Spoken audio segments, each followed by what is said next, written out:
Nice. Okay. Okay. This meeting is being live streamed. So we are live. Okay, yeah, I see now. And hello, everybody. I'm here with Julia. And my goal today is to paint me and Bo. And Julia, what are you painting? Well, I'm just drawing something, and it's either going to take a day or several days to get the outline because I'm never happy with something for a very long time. But I'm going to go ahead and share what you're doing. So I kind of will just be here in the background going slow like I do and having a debate with the paper as I do for several days. That's okay. That's okay. I'm just going to get some Kleenex because I've already gotten my hands dirty. So okay. Well, I do see that we're live, so I'm going to go ahead and share it. That would be great. And pretty soon I will show you the picture that I'm painting from, so you'll know what I'm trying to achieve. Sounds good to me. Oh, wow. Phone, behave yourself. So I have this photo of me and Bo, and I really like it. I don't always look that good in the pictures with Bo, but I like the way I look in this one. And Bo looks good too. That's a nice picture.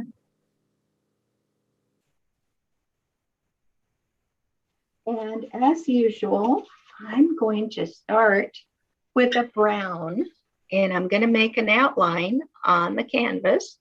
The canvas is pre-painted with our usual. This is a can of house paint. It's Sahara Desert colored, and I love to prepare my canvas with that because I find that makes it so much easier for me, and I don't have to worry about anything. I think it seems like it's a really good base, right?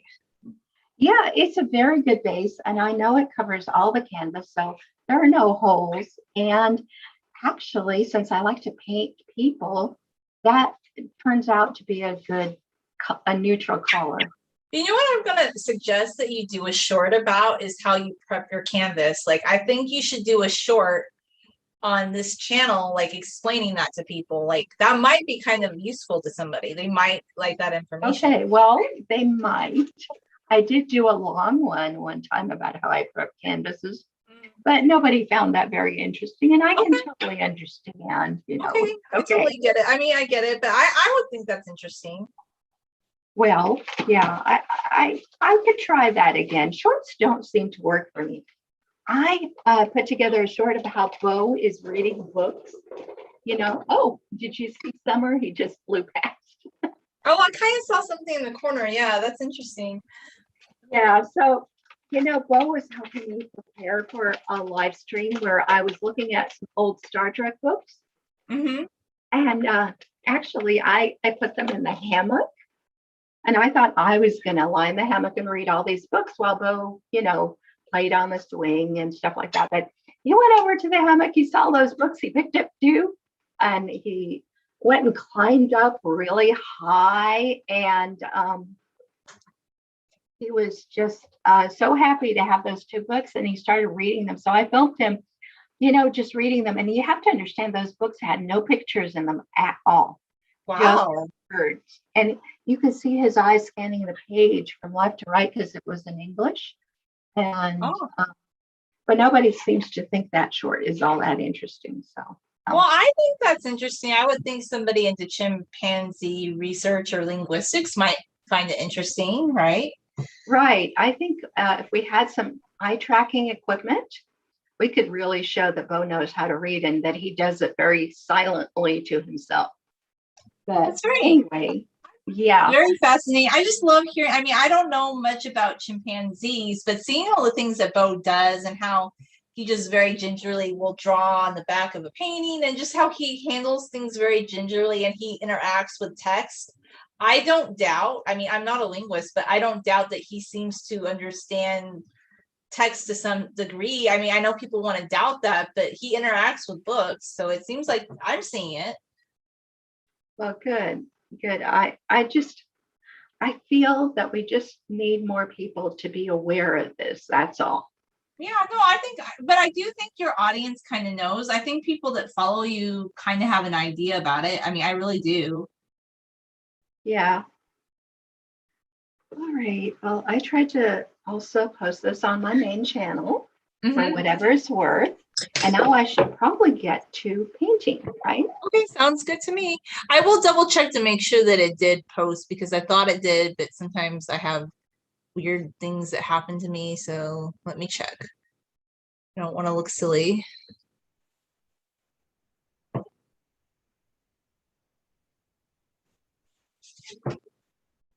I'm using a smaller easel because really a canvas like this doesn't need my huge easel. Mm-hmm. Although the other easel might not move as much when I press on it, Mm-hmm.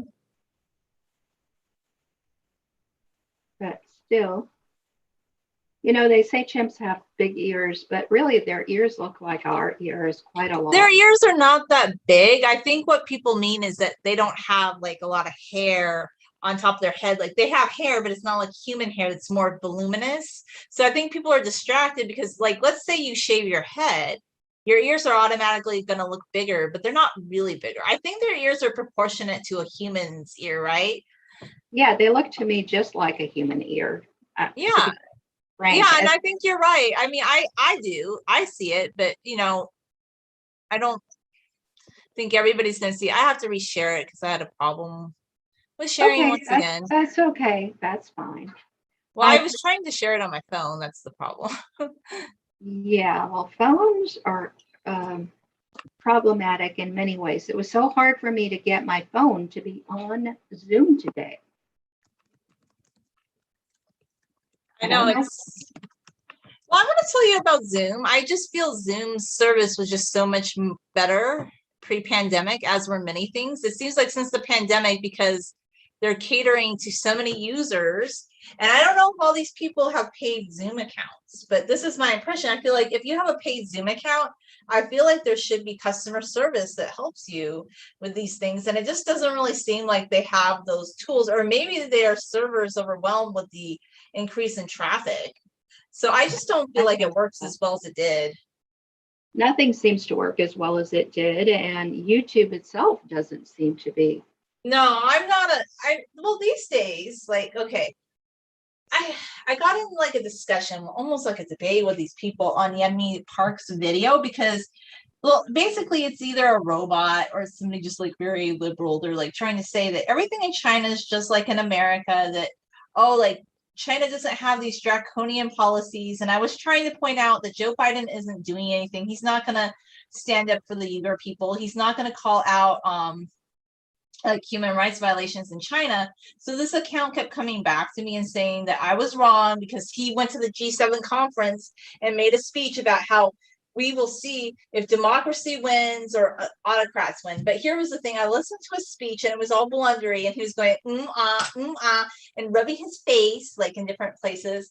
And then all he said at the end was, I guess our children will see if autocrats or democracies win. And I think this democracy should stand together.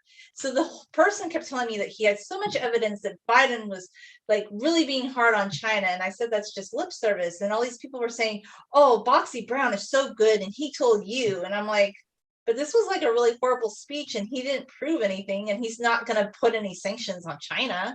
Like he's not going to call out China. Like there's a new policy where now they're going to push ID cards even more in China. So any like North Koreans like that are hiding in China will basically be deported at this point if they find them due to all the tracking software that they have. But all these people are standing up for China, and I'm like, I don't know. Like they're Well, saying do you that know everything's. what's going on in Australia? Did you know that uh, China pretty much controls Australia right now? That's what I've heard because a lot of the Australian media has been talking about that lately. Yeah, well, it seems like um, they're so close to China, and geographically, I mean, and also there's a very large Chinese expat population there, but That's true. Yeah. they're not really expats. They Actually, just, China controls people even when they're in the United States. yeah, definitely. I mean, well, basically, I feel like our president is basically a pawn to China, but you can't say that because, well, these people just kept telling me I was wrong, and their whole debate was, oh, what a good job Mr. Boxy Brown did to showing you, like he told you, and I'm like, but wait a minute, like people disappear in China if they are owner and company and they say one slight thing against the government and they disappear, and you think that's like democratic, and you think that's like fair, and you think that's a free society. How is that a free society? Well, I'm not sure that everybody who posts that kind of thing isn't already being paid, so Yeah, I I know, wish. and I don't mean to go off on that tangent. I just am like, I didn't even know, like, I thought you could comment on Yeonmi Park's channel, and she seems like very pro free speech, very pro wanting to know the truth. But all these people are in her comments and they're kind of like saying she's wrong. She went on Fox News, she made it up, and they're just on her comment section like all day long trying to discredit her. Why are they in there? They're trolls. Yeah, they're trolls. So I need to stop commenting there, but I did. And then 4 days later, I'm just getting all these comments saying that somebody told me, and that it almost sounded like something that, when they have those Communist Party sessions where they would try and teach somebody a lesson, that I needed to better myself and I needed to make a good example of myself. And I needed to admit to Bobby Brown that I had, or Boxy Brown, this Who is YouTube troll. Boxy Brown? I've never heard of this person. He's never even a real person. Like, it's just a cartoon character, and he was writing all this stuff to me about how good Joe Biden was and calling China out, and there was really no problem, but the problem was with America, and America was the one that has like corporate greed. But he wouldn't, like, every time I tried to point out something that China is doing that's oppressive to their people and how is this going to help hurt North Koreans in China, he just kept saying, well, look at what the US is doing. And if YouTube wants to censor Yeonmi Park's video, that's okay. Like, they can do that. That's actually capitalism. And I was like, well, not everything about capitalism is good. I'm pro free market. And then he came back and said, well, free market means that companies can censor like things if they want to or not.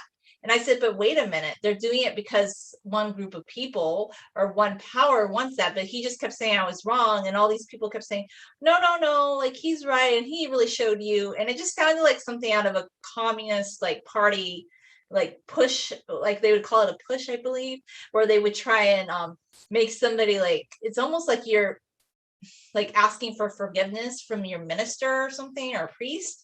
Like, you have to ask for forgiveness and you have to humble yourself and say you're wrong. And I'm not going to do that just because I don't agree with what China's doing. Why would I do that? That makes no sense. Well, I wouldn't worry about it too much. Well, yeah, it's just my take on it. I'm just like sharing something from a comment section. I mean, it's not even really worth. That's another reason that I don't really comment on a lot of Facebook and stuff in general, because I just don't need, like, even if I do comment on something on YouTube, I don't feel like I get much out of it if people are just going to keep sharing their opinion and they keep telling me I'm wrong. Well, then what can I say to them? Like, I don't know. Just my take on it. I know there's a lot of. Yeah, there's no way we can change anybody's opinion. What I try to do is I share an idea, but I don't like harp on it. And well, everything is falling down. That's why I use the other easel. It holds it better. Yeah, I don't think the weight, like, I think the weight, but do you want to try and put it on the other easel and see if maybe we can still see it? Maybe it was just at the beginning it was having a hard time. Yeah, let's try that.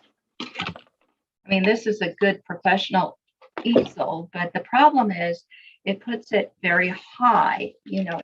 It seems like now that we're starting, I see enough of it, and I see you, and I see Bo. I feel like it's not too bad, but I mean, for the purposes of the live stream, it seems okay. Oh, this is not just for purposes of the live stream. I later use to do the footage drawing. To do the the speed painting video. So, well, you still can though. You'll be able to crop it. I think you can do it. Once you, if you look, crop it, but the thing is, I want it to be the highest res possible. oh, I see what you're saying. Like you feel like it might diminish the resolution. Yeah, if it's too far away, it might. I don't know. What I really wanted, let me just go ahead and tell you what my dream is for what OBS should do for my art streams. I want to do face cam. You know how the gamers do face cam, and there's just a small picture of them, their face, while they're painting or gaming or whatever it is they're doing. But there is a large picture of their game or their painting or whatever they're doing. And that's what I would like to have for my painting live streams. Do you understand what I'm saying? No, I see what you're saying. You want the art, and I've seen that. I've seen several videos where the artist is in the little like box, and then the art is in the big box. I know exactly what you're saying. There is definitely a way to do it. I think what it is just the learning curve of OBS, really, which is pretty steep, honestly. And you kind of have to have really good equipment. I'm going to be honest with you.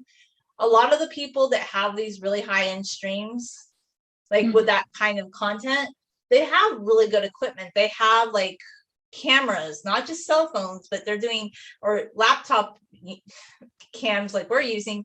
They have really high-end mirrorless cameras. Like a lot of them, I mean, they've invested. So it just makes it harder to have that similar look using more bit. You can, but it's going to be a little bit more tricky. That's all I'm saying. You can get there, but it's not going to be overnight. But do you feel like you've been reading some forums that would give you ideas on it? Not really. And I'll admit it. I just want it to happen easily. I don't want to have to climb that steep learning curve because I'm doing a lot of other stuff. Yeah, that's what I was saying too. Like I was spending a lot of time with OBS. I learned a few things, a few tricks from different channels, but I'm going to be really super honest with you. I could learn other things pretty quickly, but with OBS, it's just so like enormous, so clunky in some ways, so like deep that it kind of turns you off pretty quick. Like from wanting to like really dive in more and more when you're not getting a lot of payoff right away. Yeah. But that's my take. I know a lot of people really love it. Like they just do a deep dive into that. My suggestion would be maybe to look at some of the gamer channels in OBS to see what they're doing. Maybe there's a trick or something they're doing. Like maybe they have a video that shows how they do that. And that would just make it like I probably need to look for it too to see what's out there. There's got to be something that makes it easier. I mean, I kind of got it going when I did OBS a little bit the other day, but the sound was still weird. Well, yeah. So I asked somebody that I know who does gaming, and she said, I can't help you because I'm using a Mac. Yeah, that's another thing too. A lot of them are on Macs. They say Macs are better. So I don't know, like that makes it tricky too. Yeah, I don't know why it should be any different, but Macs and PCs are completely different like things that work on the PC do not work on the Mac and vice versa. It's just like when I have it's an emulation. You know what an emulation is? It tries to behave the same way no matter what the operating system is. It tries, but I'm going to be honest with you. There's still differences. Like I know this just from doing iPhone versus Android, which iPhone is much more compatible with the Apple, platform and Android. And I'll tell you something, because I've done both Android and I've done both iPhone. And it was a big learning curve, like learning how to do things on an iPhone compared to an Android, because the way you download things is different on an Android. The way you set, like a lot of things are different and compatibility is different. And when I would send a video from an iPhone to somebody who had an Android, it would be pixelated, which was weird because they still had a high resolution Android, There were just a lot of compatibility issues. Like you can get there, but it's not so easy. Does that make any sense? Yeah, it does. I mean, I'm not saying you can't, like, you can. I mean, No, it's just, I understand. I'm just impatient. I want to do it, but I don't want to have to like work really hard.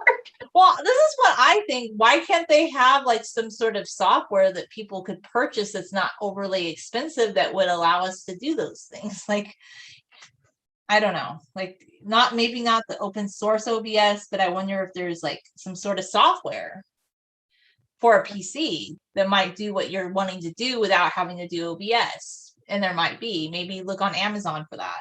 Maybe I need to look too. Yeah. Well, I mean, otherwise it's like we have to buy a Mac.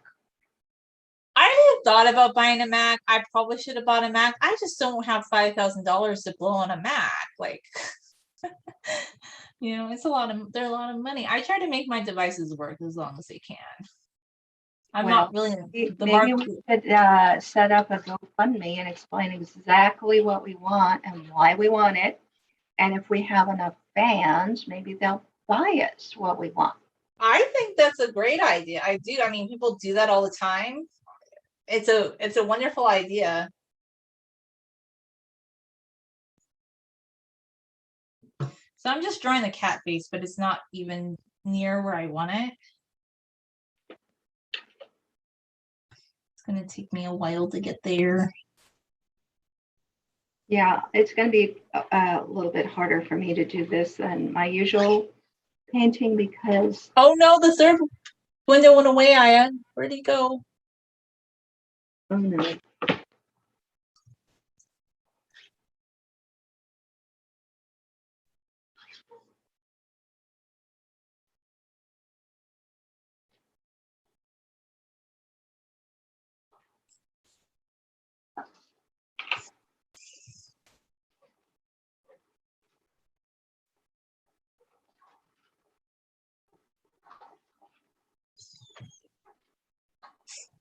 Okay, I'm gonna have to get something to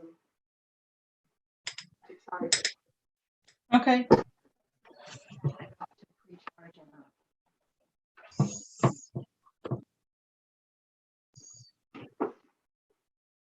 Let's see, where am I? Okay, I see him again.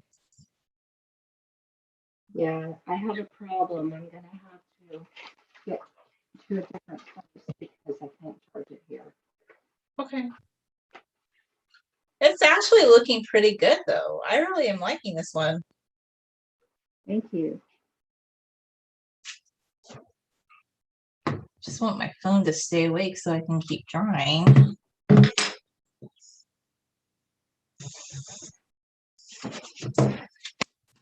Yeah, I have a little bit of a cat face, but it's just an outline. It's like nothing really. Kind of hard from this angle to get the charger. I think we got it. Now I have to change where I'm going to be. Okay. Can you still see the painting? I still see the painting really well, actually.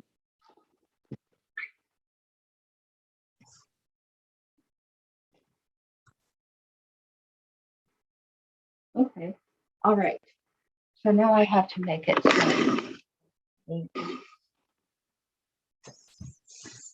Can you hear me okay? I hear you fine. It was just earlier that the sound was cutting out on my end. Okay. All right. So now I have to go back into the painting and see what I'm doing because I get just distracted. I'm not really a good multitasker. I hate multitasking. Like people, but I feel like I have a theory about multitasking. Sometimes it might be necessary, but and I do it sometimes because I have to, but it's not intuitive. And I've noticed people who think they're really good at multitasking, they might be doing a lot of things, but not all those things are being done as well as they could be, or it could take longer. Just my opinion. Okay, Like, okay, I like to text. Texting can be effective, but sometimes, like, let's say you need to communicate something very quickly. Like, and this is true with a lot of young people. They will not pick up the phone if you call them. And sometimes if you just call someone, you can tell them very quickly, like, let's say you're trying to figure out like how to get somewhere with people who have no sense of direction, which really like a lot of people I know. And you just want to tell them and they won't pick up the phone, but they keep texting you.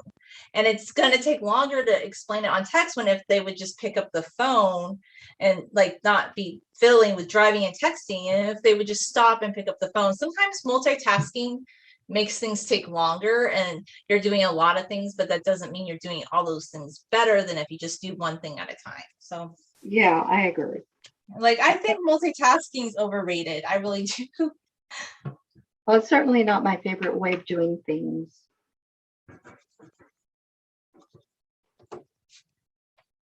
Well, they always would say like teachers needed to multitask and they needed to do several things at once. And I kind of thought that was bad information because at the time I was even worse at multitasking than I am now. And it used to really make me flustered. And this is one reason I don't want to be a teacher because they would say that the kids would say that they could tell like that I had this look on my face because I would hate having to go from one thing to another like so quickly like that. And like especially in the large public classrooms. And I was thinking too, like, how are the kids learning content well in a classroom like that? I don't know. I just don't. And then they'd want the kids to multitask. I don't know. I'm beginning to wonder like why multitasking is so encouraged in our society. Like, why can't we just slow down and do one thing at a time? Well, there are people who actually get energized by that, not me, but there are such people. And they should be allowed to multitask. But those of us who don't like it shouldn't have to. Well, yeah, I'm not saying that they can't. Like, I'm not going to deprive them. But what I guess I'm trying to convey is if you're in a class with a lot of kids, I know right away that multitasking is not like making everybody feel like they're going to interact with that content well. But that's just my take on it. Like, okay, some of the multitasking ideas would be like, okay, let's take notes and do this. And they want the kids to do two things at once. And you have a kid with ADHD and he starts breaking down and making a paper airplane. Are you surprised that that happened? Like it might work for the teacher, it might work for some of the students, but that's why you get some kids that are acting out in class and doing things like that because they're overwhelmed by all the multitasking. And then they already have some behavioral issues and they're getting frustrated and they're going to do something silly like that. And I don't know. That's just my take on it, but I don't mean to get off topic. Just no, that's okay. That's really not off topic because I was complaining that I was having trouble multitasking because, you know, we have to take care of the technology at the same time as we're trying to paint, and that can be a little bit daunting. It is, but hey, I think you're learning a lot about Zoom. Like you're able to do a Zoom. It's pretty cool.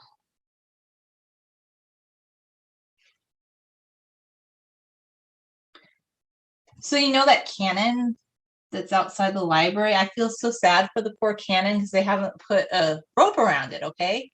Because I had a bad feeling this was going to happen to the cannon. And I'm like, I don't think people should be touching that cannon because it's so beautiful and it's like it has brass on it. But every time I'm leaving, I see people petting it or rubbing it and like jumping on the cannon. Like they're not leaving it alone. And it just really bothers me. I just am like, if you saw something that looked nice like that, like a replication, like a replicate cannon, wouldn't you just like leave it alone and let it be instead of like touching it and getting on top of it? And I don't know. Well, some people are very tactile. Yes. Feel they have to touch everything.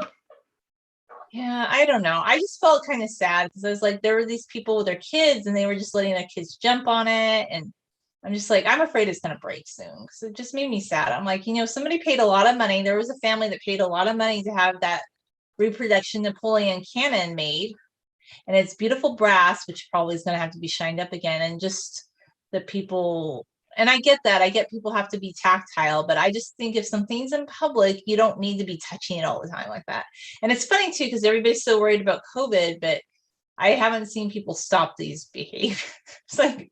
I don't know. Everybody's worried about COVID, but nobody would just stay 6 feet away from you at the store, even if you really don't like being touched, you know? Yeah, they won't give you space. That was another thing too. I hate it. Actually, I can't even go to some of the stores anymore because you know how I always felt safe in my city? I didn't tell you about this, but I got followed the other night by another homeless lady in the parking lot. Oh my God. It was scary because like there were a lot of things that happened. This is probably why I feel tired because I didn't mean to like be so, but just everything kept happening. Like I had an incident, which I won't really talk about again because I don't want to offend anybody. But the night before that, I just went shopping because I had no food in my house. So I went shopping and this lady has like screamed at me before saying that I'm Princess Leia. And I'm like, okay. So I'm just walking, minding my own business. Okay. And I walked past, I left Walmart and I walked past this grocery store. And I don't usually go that way anymore because I remembered she was down there. But I was tired. So I walked that way because it's a little bit shorter. So she started following me through the parking lot saying, who are you and what's your business and why do you have braids in your hair? And I thought I would ignore her because usually I did, but she kept following me. So I turned around and I said, do you need something? I said, why are you following me? She goes, what's your business? You're not supposed to be here. And I said, it's a public space. Just leave me alone. And she kept following me. Okay. And there were people in the parking lot that saw this, by the way. This is where we know nobody will intervene. Somebody in a car said that lady's following you. So I turned around. I said, I'm going to call the police if you keep following me. I don't think the police would help me. This is what she said to me. She goes, I'm going to tear off your braid and stick it down your mouth if you come over here again. Oh my goodness. I don't feel safe. Like now I'm going to walk sometimes because I have to, but I'm minimizing. It's getting scary out there, Aya. Like there's more homeless. Some homeless people mind their own business and they keep to themselves, but there are some homeless people that harass people that are just going into the stores and stuff. And the police know she's there. They've talked to her before and she's there. So yeah, I don't want to go over there anymore. I'm like, yay. So I'm just going to do Instacart because I don't want to go over to that store. You know, I worry that all of us are going to exercise less and less. I know that you had your pedestrian walking life. You had a blog about how you walk everywhere and how it's great exercise and a great way to live. And I totally understand that now you don't feel safe doing that anymore. No, and I never thought that would be me. Like I had people tell me 2 years ago that they didn't feel safe walking down Redlands Boulevard because there were some men that were sitting on the streets and they looked like scary. I don't know, like I was always kind of generally okay because I would just ignore them, but they might have gotten accosted by those men verbally and I didn't. And I get it. Like it's kind of scary if you're walking on the street and you see a lot of guys just sitting there and they start asking you for money. I mean, I totally understand why people wouldn't feel comfortable walking by them. Sure. Like I totally get that. But what's happening is it's actually women. This is the surprising part. It's been women that are being more aggressive towards me on several occasions than the men. Isn't that funny? They're always saying that men are out, but it's been the homeless women that are more aggressive. Like, yeah, Well, I've had a couple. you know, I think it's that whole bullying thing. If they don't like your fashion sense, then they will bully you for how you're dressed or what your hair looks like. And that's kind of going back to the bullying that happens in middle school or junior high, you know? Yeah, Women, it women is. were always more bullies when it came to how I dressed than men were. Yes, 100%. Like women, I hate to say it. People always say, well, women support other women. And I'm like, I don't really feel that way in general. There might be a few supportive women out there, but in general, a lot of the women that claim, oh, we are so supportive and we're feminists and we support other women, then I'll hear them say things behind another woman's back like, well, oh my God, she didn't wear makeup. She has like some natural spotting on her face. She didn't wear this outfit. And it's so catty. Like either they say it to a woman's face, which is bad. Like, okay, yeah, I don't like a bully, but I almost think what's worse than a bully is the backstabber. Like you'll have somebody that's nice to your face, and then like behind your back, like they'll talk about you. So I think both are bullies. One is just more belligerent and maybe more childlike about it. Like this lady, obviously, she has some developmental delays, but it's scary because she's big. She was like 6 foot 3 or something, and broad like a football player. And I'm like, Wow. oh my. she's a big lady and she's like following me. And I'm like, oh my God, I'm not going over there anymore. So yeah, I don't think I'm going to be walking as much. I took the bus last night. I walked one way, but I had to walk the other way to try and make sure I didn't see her. Yeah, I totally understand that, but I think this is why our society is not going to get very much exercise uh, the more this kind of stuff happens. Oh, you're right. You're 100% right. You know, there's a homeless camp up in Lake Arrowhead now.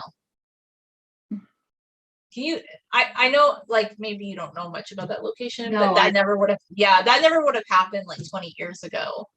But yeah, they would have never, but now, like, I'm like, this is interesting because the police know that they're there, okay? Like like all these cities, like just like with LA too, I don't think like if 30 years ago they would have allowed people to camp on the sidewalk like that.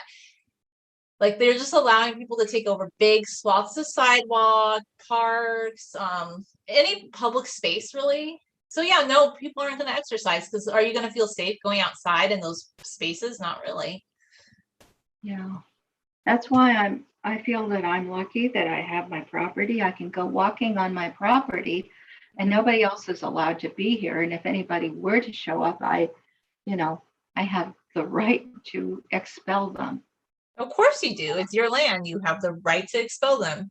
You 100% do. So maybe if you want to have space, you need to move out to the country, I guess. You know, that's really the only way you're going to get it at this point. I know, I know. And there are a lot of people who don't feel comfortable in the country. So they like to live in the city, but then they're just not going to get any exercise at all. Yeah, I don't really think the city's all that. And right now, like, I think that's another problem we're having too, is where it used to be more, we're still suburban, somewhat rural, but they're quickly developing this area, like just really super fast.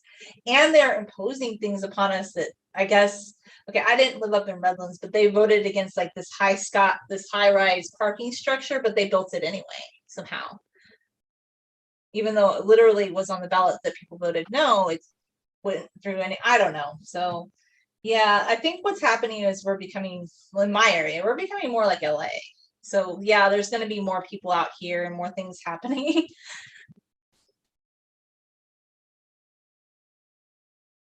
But yeah, you're right. It's not safe to exercise really outside. I mean, years ago, I used to want to, I like walking. And of course, I didn't always live out in the country.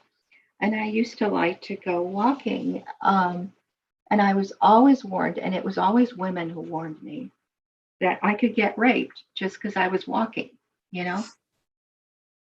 And it was almost like if something bad did happen to me, I deserved it because I went walking. Yeah, I've heard this kind of bullying from other women.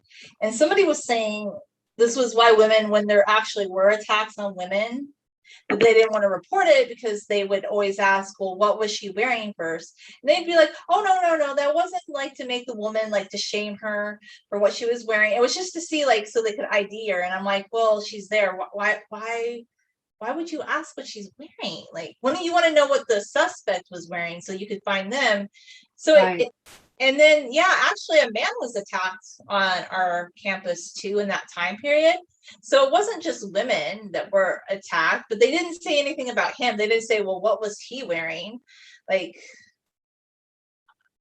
Yeah. but they did ask what the women were wearing, and it would always be other women. So yeah, you're right.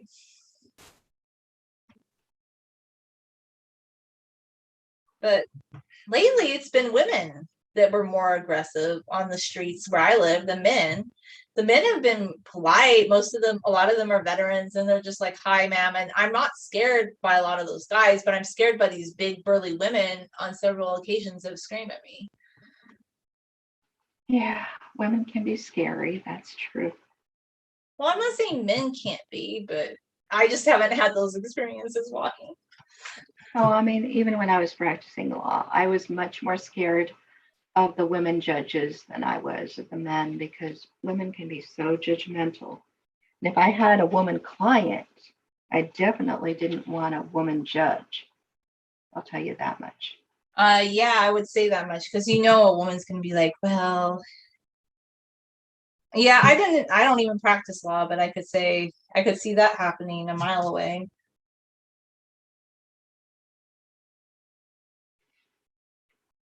Now, there were some exceptions. There were some motherly judges, but most of them are not.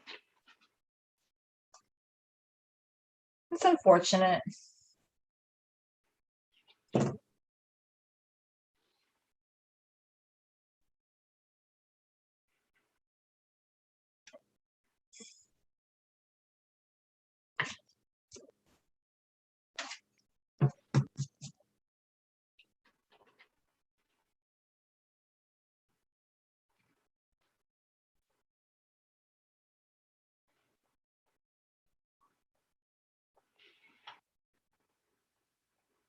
You know, I've been watching more of this Turkish show, and I used to think that this one character kind of looks like Claire Danes when she was younger.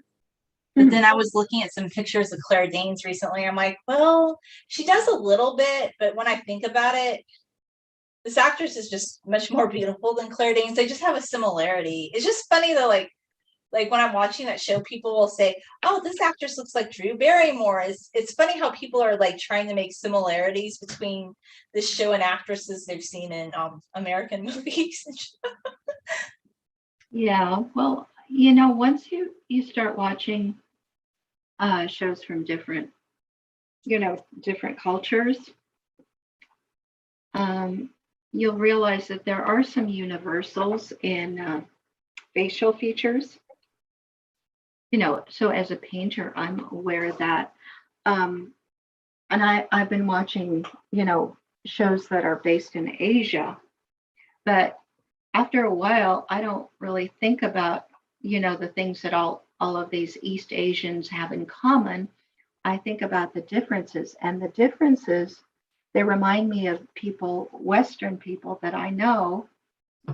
You know, so you know, there are stereotypes of strong men, strong women, weak women, a person with a strong chin, a person with a weak chin, all that stuff. And you start to notice that it's universal. Mm-hmm. It doesn't have anything to do with race, really. Definitely not. So I find that interesting, No, it's a especially good point.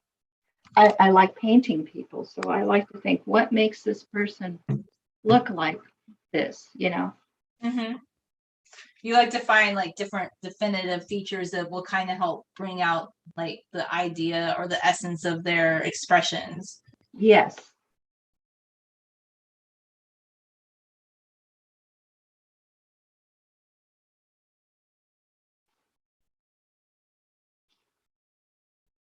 Well, there was that one actress in Crash Landing on You who played the mother, and she just reminded me, her resemblance reminded me of that one actress. I'm trying to remember her name.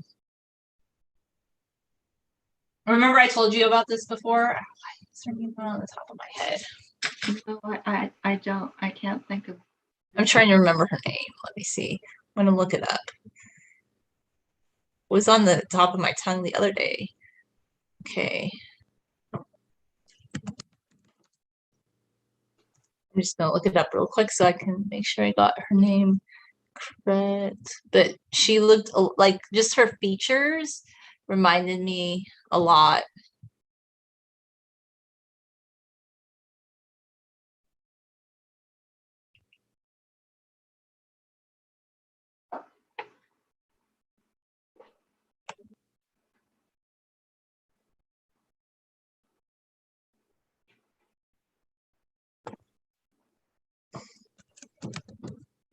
Mary Steenburgen, remember? Oh, yeah. Yes.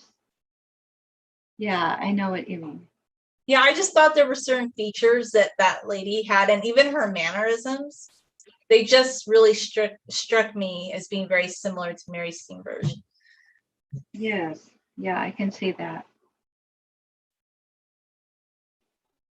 So there definitely are types. I don't know if it's a something that you could find in genetics, but wouldn't it be interesting if there were a genetic correlate that goes across genetic fields, so it's not like what race are you, but just what type are you?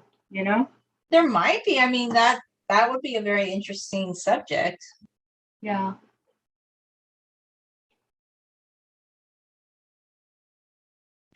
Another thing I noticed about, it's so funny about the Magnificent Century channel is like they're taking parts of the show and they're doing like these shorts about them, and then they're putting text on it to try and make it like for a younger TikTok generation. It's so clickbaity. Like they'll have this one scene that might just be a small scene from the show, and it makes it seem like it's all about guys without shirts on, and I'm just like, oh my goodness. I wonder what the actors think about that. I'm just thinking like, Well, they probably know it's all part of show business. that's true. But somebody was saying that the person running this channel now, they go, what is it, like a 22-year-old kid or something? Just because the channel went from just having like these little short segments posted, like previews of different episodes, to now it's more TikTok friendly, and it has text and it has like these emojis, and it's just pretty funny.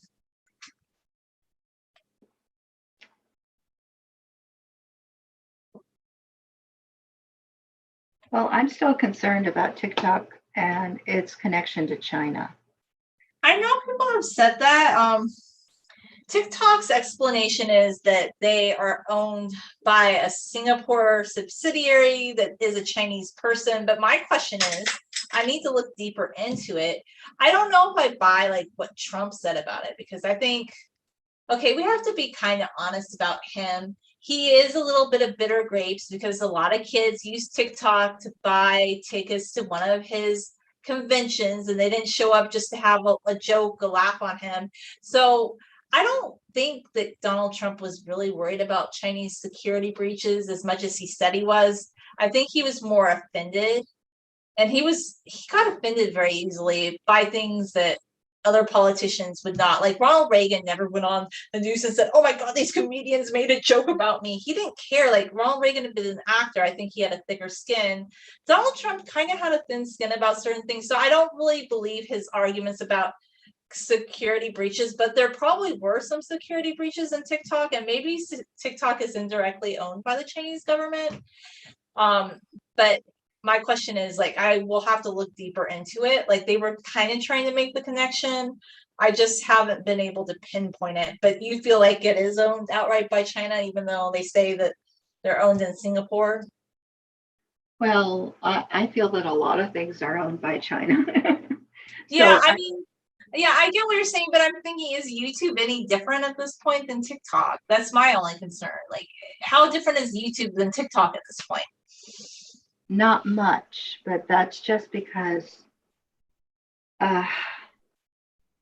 something has changed at YouTube. Something has changed at Google. It's quite possible that the Chinese have taken over everything, including all of those. I mean, I think that they have a lot of say and sway. I mean, you know what's funny was like 10 years ago, I had people saying like, oh, don't you have like brochures in Chinese? And I said, no. And they were these tourists, and they had these really nice cameras. And I thought, oh, that's interesting. It's like they thought everything should be in Chinese, even though they were visiting like the United States, which there might be a brochure in Chinese, but in California, it would make much more sense to have a brochure in Spanish, which is the second major language, not Chinese. But it was interesting. Like, it's like they already assumed that it should be. And I thought that was kind of interesting. Yeah. I mean, they just weren't like regular tourists. Like most tourists, like Japanese tourists, they always wanted to learn the language, and they were interested in like American culture, and they would try to speak English. Like, I'm not, like, I just thought that was really interesting. They were just asking, well, don't you have something in Chinese for us to read? Mm-hmm. And I'm not saying all Chinese people are like that. I don't think they all are like that, but I do think that there is this push in China to make, but nobody agrees with me. It goes back to what I was saying on Yenmi Park's channel. Like, they're saying that she's bad, and like, oh my God, like how dare she criticize YouTube for making her video not commercially viable, where they have limited ads. They said she was wrong. And if you like critique China, how dare you? Well, all those people are they already belong to China, so. Yeah, no, I know. So, but I'm just saying that's what I think we're kind of up against. But people, even Joe Biden, I'm going to be honest with you, his speeches are so weak. How can anybody like post a link to something he said where he's like rubbing his face and he's like, yeah, we'll see if democracies like stack up to autocrats. And he goes, and I don't even want to say China, but autocrats. But that's supposed to be like winning a debate, like posting a link to a speech by a man who doesn't even give that great of speeches. Well, there's stuff going on, and it's not what we think. We need to understand what's going on. Yeah, I know. Well, what do you think about it then?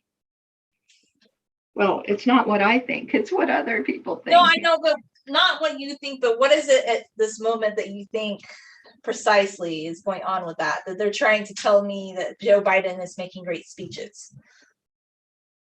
Well, they are already on that side. They're always going to. It's almost like if you were Joe Biden's mother, you would say he made great speeches, whether he did or not, right? Well, maybe not you, but most moms. I think even his mother knows he was the hot dog VP. I mean, that's what Joe Biden was known for, like being kind of giggly and silly and going to hot dog stands. And Obama, like even if you didn't like Obama's politics, he was always considered the articulate one. And Joe Biden was kind of the silly one and like the fun one. And that's why once again, like I just don't take him seriously because of course I think he's a puppet. Definitely, but he's not like somebody that when he talks, like everybody's just like, what did he just say? Like it's gibberish. It's but he's a puppet. So I guess at the end of the day, who cares what he says, really? Yeah, nobody cares. But it's unfortunate. I just don't think that we're headed in a good direction. I guess I'll put it that way. We're not, but that's because, it's not up to us anymore. Somebody else is running the show. Yeah, unfortunately. And have you noticed that they're pushing that Chinese 100th anniversary of the Communist Party on us and telling us how great that is? Now, who exactly is doing that? Chinese government. Oh, well, of course. But it's also showing up in like in The Economist, they were just mildly critiquing it. But here's the problem. Communism failed everywhere in the world, and it has been a failure in China. It's not a success story. But this is what China is doing now. They're becoming even more autocratic. Like they passed a new law saying you can only play video games 3 hours a week. Did you hear about that? Yeah. Yeah. And also, it's illegal to hire a private tutor. Did you know that? Yeah, you told me about that. So, okay. And then now what they're saying is they want to get back to their egalitarian roots, even though there was no egalitarianism in Chinese communism or any communism, because I hate to tell you this, but the people who took power became the new elite, just like in any other autocratic society. And the people who didn't agree with it were the ones that had their property confiscated. And it was the people who confiscated the property who became the nouveau riche, who were like, even in the Soviet Union, people were driving nice cars and living in mansions that they confiscated. So they weren't living egalitarian lifestyles. Like, but what they're trying to tell people, and all the people believe right now, like a lot of American liberals are saying, well, China, like I've heard some people say this, they're calling out the rich people and they're saying that it's not good to look rich on social media. Like they're going to start scolding them, like anybody that like flaunts their wealth, I guess, so to speak. Well, here's what they did. They opened the market. They opened themselves up to the market, and everybody got all excited about the free market. Mm-hmm. And so that's how they rebuilt China. But now that they've rebuilt it, they want it back, Yeah, they want it back for the 8% in the Communist Party, the elite. But they're so worried about economic disparity in America, which I don't even think, like everybody keeps saying America, economic disparity is so bad.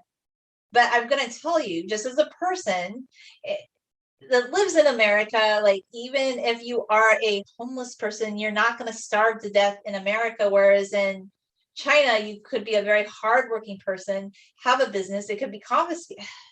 It's a different dynamic. Of course, they want us to go that way. So, hey, maybe what I'm feeling about it doesn't matter at the end of the day anyway. Well, it nothing that any of us feel matters.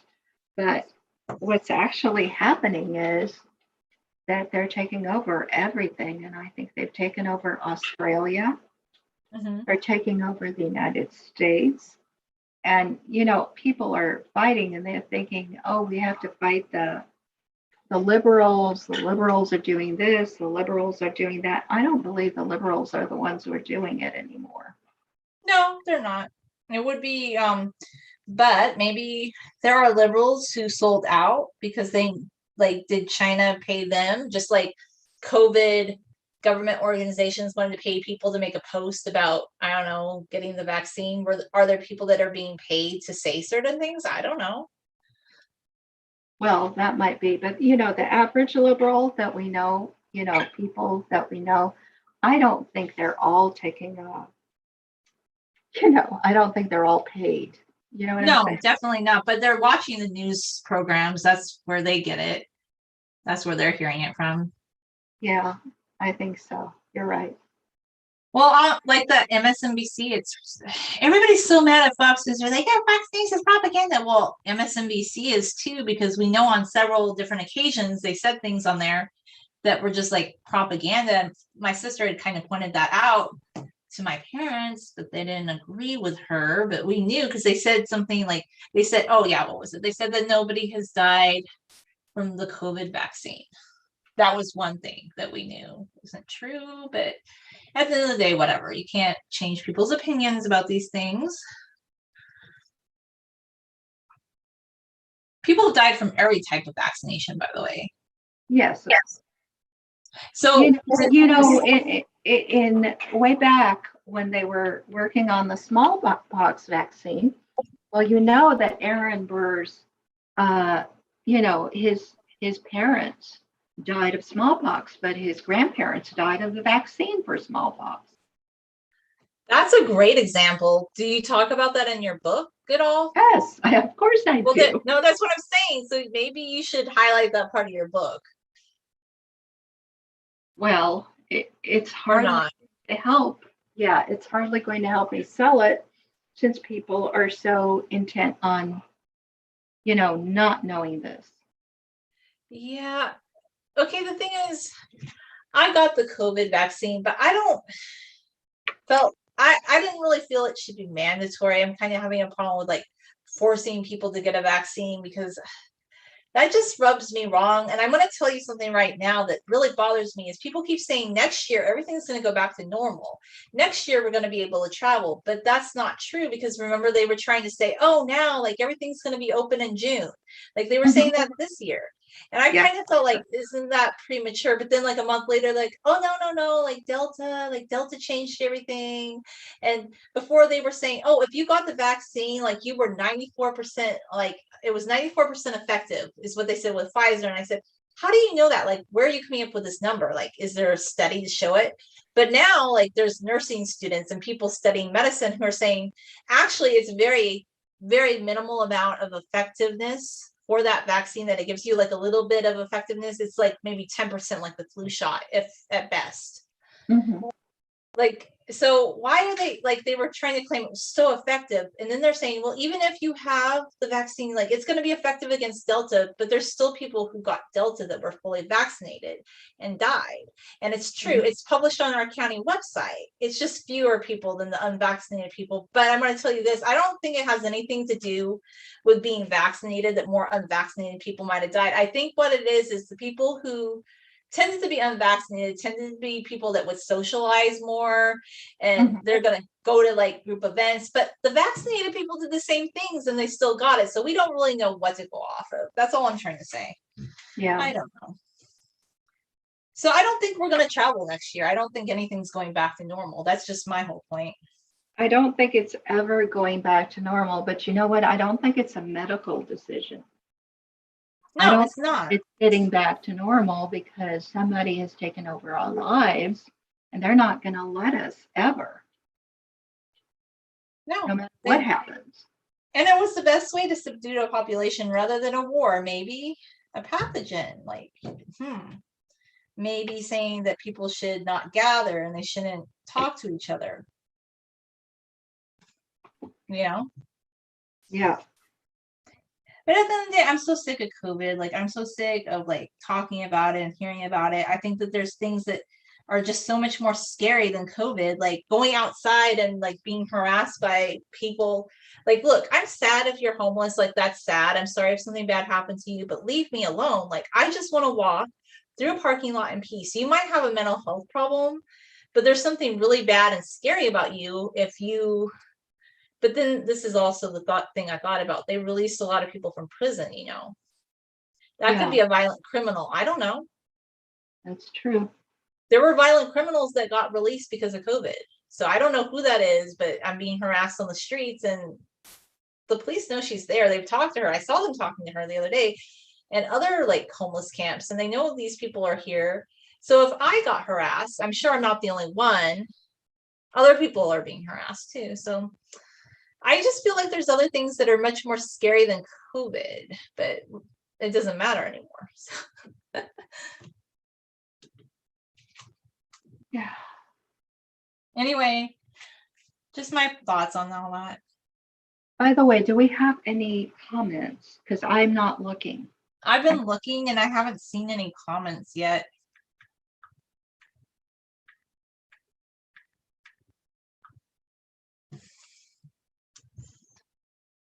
I think your painting's looking really good though. Thank you.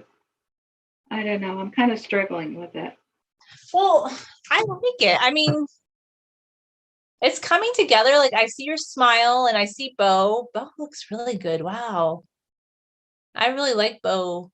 Yeah, I think I'm doing better with Bo this time than I am with myself. I think the last time I painted myself and Bo, I was too focused on me and I got me better than I got Bo, but now it's the other way around. You know, the only thing I could recommend, just a thought, is maybe if later you wanted to redo the eye on the right as opposed to the left, because it's a little bit higher than the angle is, I think, just a little bit, and maybe you could just bring it down a tiny bit and then it will be more even. This one? This eye? Yeah, this eye right here next to Bo. It looks like it's my right. Yeah, it just looks a little bit higher, but if you're happy with it, I would leave it like that. Okay. I mean, it doesn't look bad. It doesn't look bad. It just looks higher than that eye. Well, you could be right. But maybe it's because it's at an angle too. So I don't know. Like if I tip the computer this way, maybe it's fine. It looks fine when I tip the computer straight. It's because it's at an angle. I couldn't tell. I think that's what it was. I can't tell an angle. It looks okay. Now that I tip it straight, it looks fine. See, but it's at an angle, so I couldn't really tell for a minute.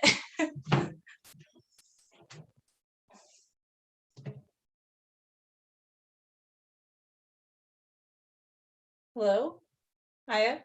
Yes. Oh, I couldn't hear you for a second. That was weird. Like I saw you moving, but I didn't hear anything. What? Could you hear my, birds or something? I couldn't hear anything. It just stopped for a second. Oh, no, I'm still here. Okay, as I know. Okay, you're there. I just was making sure.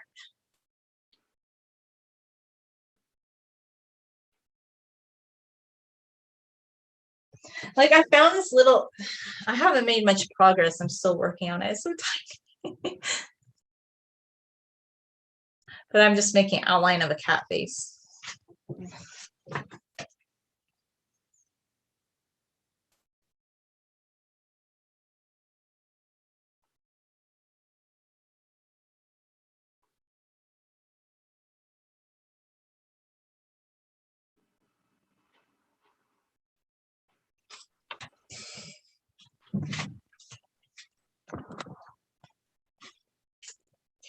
So I'm sorry to the audience that I didn't have much to show, but this is kind of how I do it. I'm just really slow at figuring out what I want to draw for the painting outline.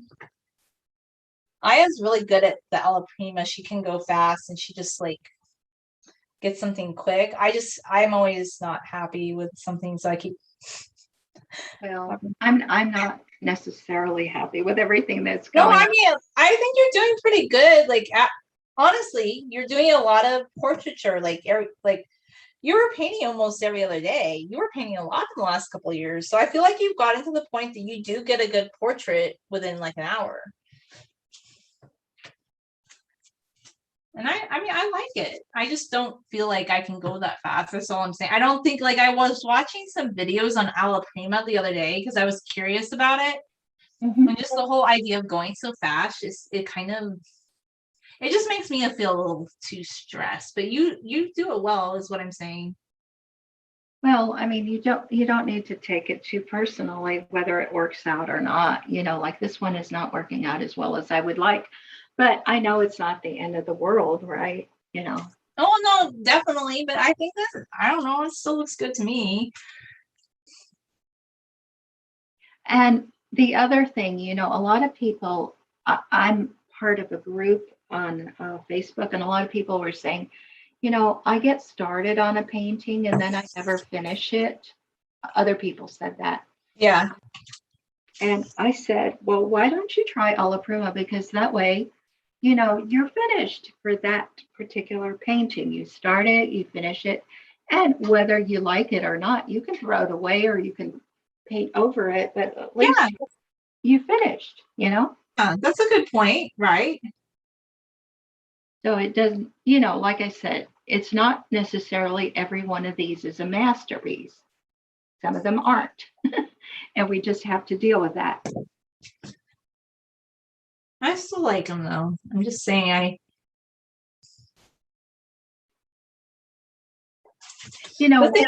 As a writer, when I was little, I always wanted to write novels. And when I was little, I would start out to write a novel. I was just a little girl. And a lot of times I never finished. Mm-hmm.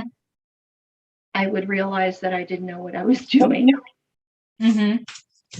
And Like so yeah, go ahead.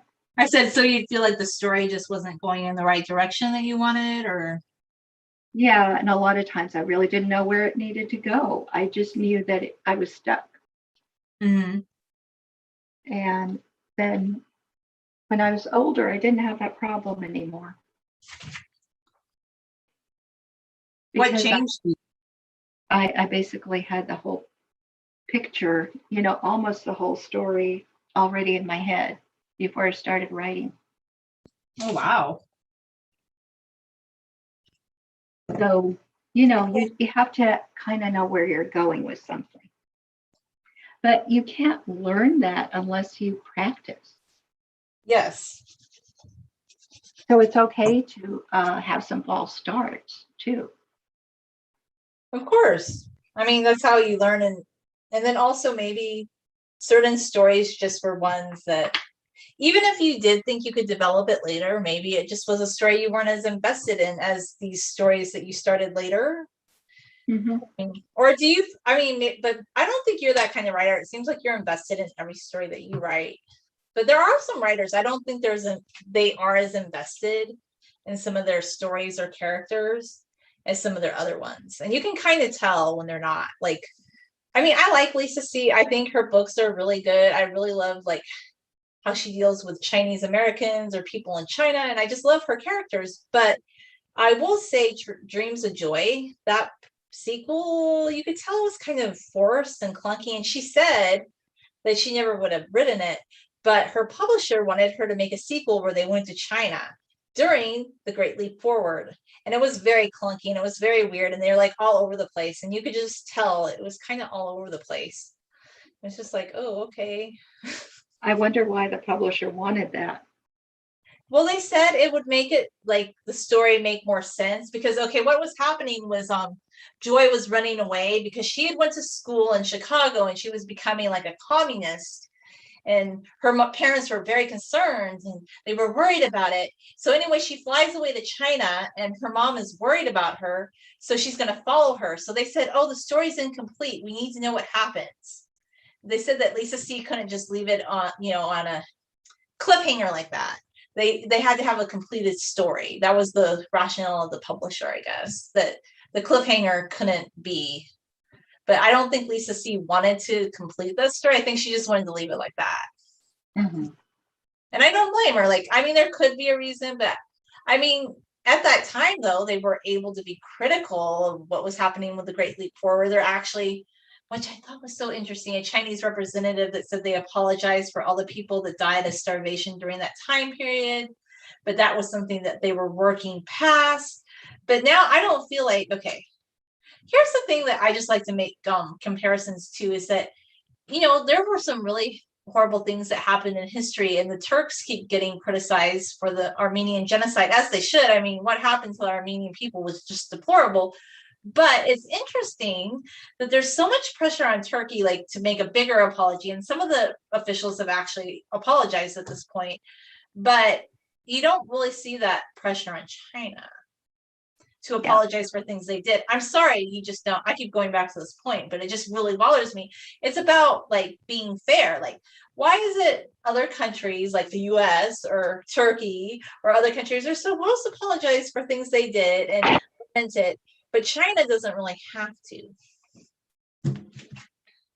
Because China is in charge of the world, right? I know they're in charge of the world, but hey, an elitist society. They're not an egalitarian society. I just hope everybody knows that before it goes much farther. Don't fall for it. Don't believe that, oh, this is some, like, egalitarian, because none of the communist societies were egalitarian. They just wanted to take over the government, and they wanted all the luxuries that the ruling class had. They wanted to be the new ruling class. That's all. They wanted power. It's not that they wanted to share power. I think Karl Marx was a liar too. I don't believe he cared about the working class. He wanted to sell a book. I mean, really, are people going to fall for it? He wanted to be famous. And he didn't like religion, so he said religion was the opiate of the masses. I'm sorry, I don't know why people venerate Karl Marx to the degree that they do. Like, really? Well, I mean, he had some points about the loss of creativity in factories, Mm-hmm. but not everybody wants to be creative, you know? Yeah, I know. But I just, at the end of the day, I'm not going to venerate Karl Marx. I'm not going to pretend like he had these beautiful ideas and that everything in the Communist Manifesto is something that we should, like, I've had people show me their copies of the Communist Manifesto and they're like, this book has changed my life. And I'm thinking, no, I don't feel that way about that book. It's not something Well, beautiful. I mean, it's very hard to read. I'll have to admit, I haven't read it. Have you? I've read parts of it and it made me mad. That's about it. Okay. I think most of the people who say that it's changed their life, I don't think they've actually read it. I don't think so. They're just carrying it around, but that would be a thing, like, oh, I'm a good communist, I have this copy. But to me, it starts to feel like, oh, okay, so you're criticizing people for having a religion and carrying a Quran or a Bible, but you're a secularist and you have your own version of the Bible, which is the Communist Manifesto, or just whatever new interpretation of it that you have, you know? But Yeah. anyway, it's just ironic that, maybe Marx had a point about how factories have lost creativity. That would make sense. They're a big entity. Like, we could say the same thing about corporations. Big entities are not going to be creative like an individual would be. But at the end of the day, look at how the Chinese ran, like, even their creative projects, like that book I read about Li Xuanzhen when he defected from China.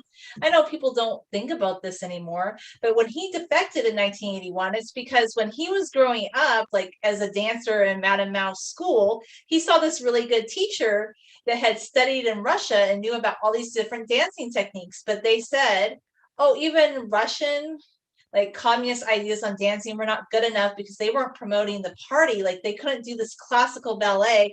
They needed to start doing, like, this powerful jumping ballet where they showed, like workers in the countryside, and it had to be like, that was the only dance, like that was the only ballet they could put on, like, every single day or for any recital would be about communist workers winning in the countryside.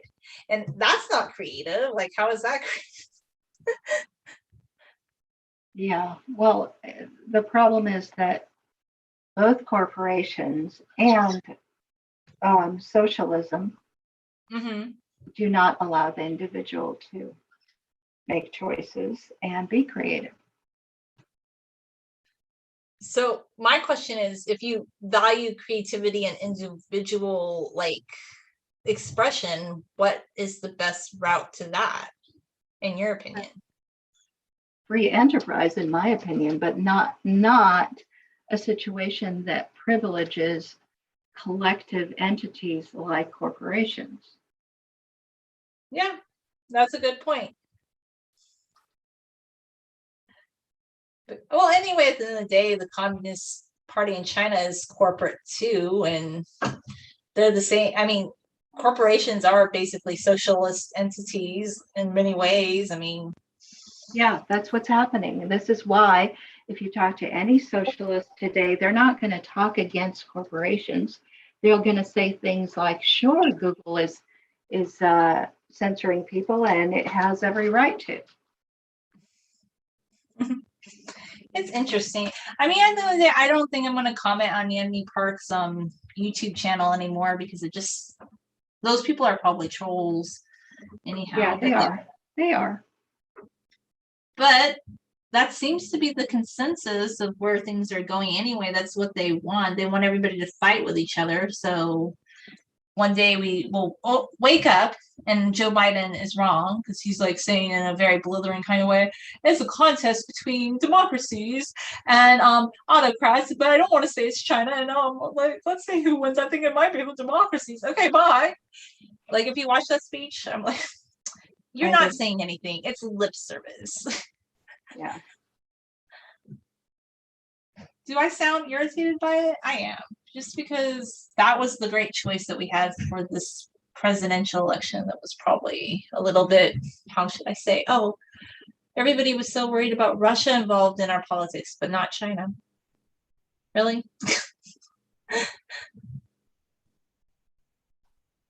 Oh, I don't know who everybody is, but I'm talking more about like the liberal entities that I know. run like the liberal media. That's what I'm referring to, like that portion of the population. Okay. Yeah. But they benefit from this new economic system, because if China is the new powerhouse and you have Vanguard and all these corporations where they have stock, like these are the people that are going to be upwardly mobile in this new society. So they're not going to speak against their new, I don't know, employer, I guess. Mm-hmm. Yeah. I actually wonder about people like Zuckerberg. Are they scared, do you think? Well, I worry about him. Didn't they say they're like kind of spying on him? And yeah, I worry about all those people. I actually worry about Trump too. I mean, this is the thing about Trump. I didn't like him, and I didn't like a lot of what he said, but it seems so strange that they had to take him off social media completely, because that seems to me like what they would do in an autocratic society. But then they tried to argue that no, like a corporation can do whatever it wants because they're a free enterprise. But here's the problem: a lot of the corporations have like backing by the government. Like they give money to political campaigns.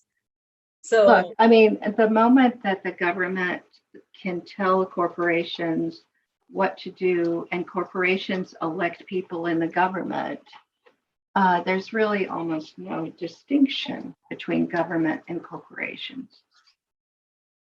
yeah, there isn't. I mean, they're just a subsidiary. I mean, that's kind of what I thought for the longest time, that MSNBC, they're worse than CNN, really. Sometimes CNN will mildly critique Biden, but on MSNBC, it's almost like they're just state-sponsored TV, really, for the Democratic Party. Yeah. That's what it is. I mean, let's be real.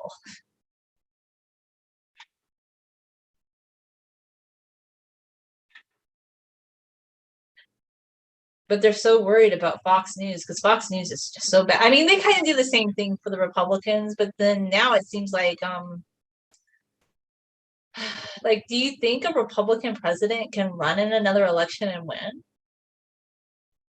Well, he can if he's serving China. Yeah, if he's serving China, I guess if you're like, I'll tell you what Republican I think that would, Mitt Romney, because he's such Yeah. a, oh my Yeah. gosh, Mitt Romney might be an attractive man, but you can just tell he's all about corporatism and just like talking very perfectly and like.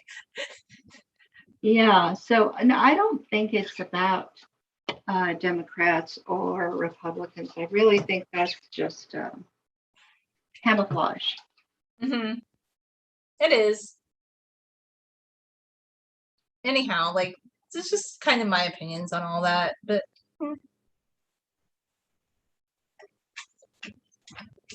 What else are you doing with art lately, or your thoughts on art?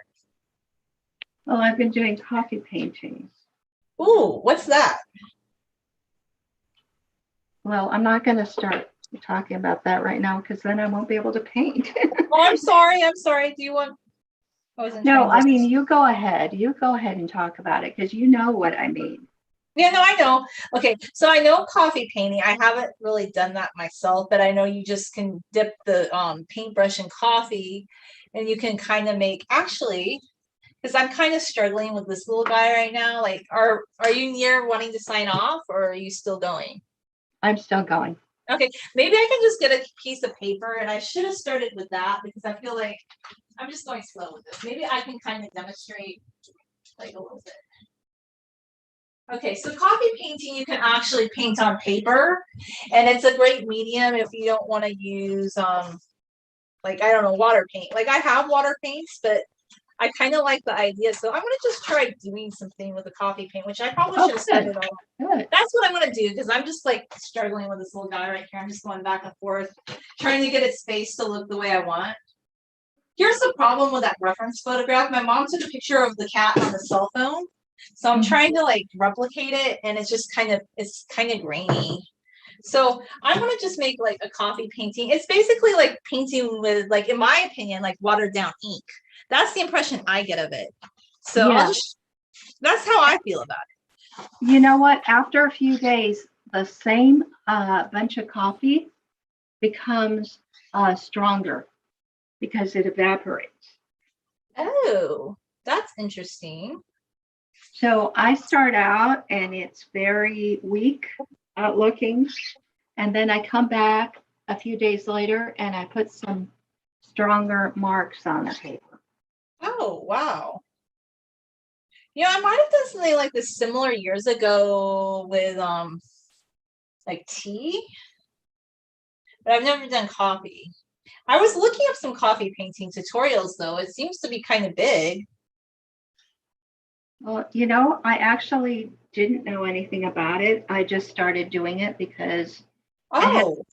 I had that paper that I, couldn't paint with acrylics on it, even though it was supposed to be for acrylics. And then I thought, wow, I wish I had some watercolors, but I don't. And so then I started using coffee. That's really cool.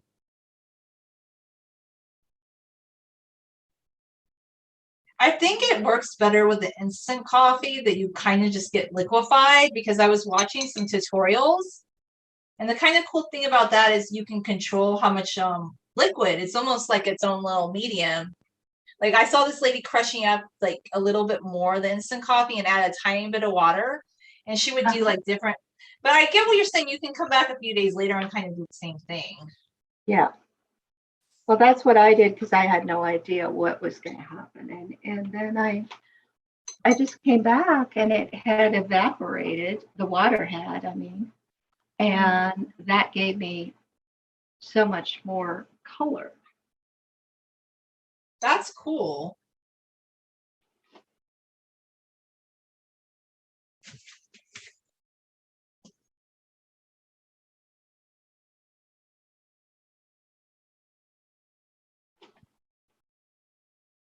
So I kind of just did like an outline of mountains with coffee.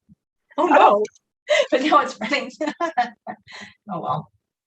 Yeah, it's very runny at first. That's my experience.